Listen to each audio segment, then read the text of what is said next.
Not bad at all. Gracias. Oye, can we turn the lights on now? Not yet. We're gonna have to wait till the night of the festival for that. We wouldn't want to spoil it for you, Rosa. You only need to wait a few more days.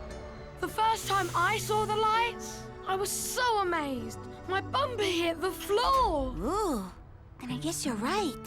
I'll wait. Thanks for your help, Chuggineers. De nada. Bye, Zach. Your Festival of Lights sounds so beautiful, Brewster. It reminds me of the special holiday we celebrate in San Locomota. Noche de Estrellas.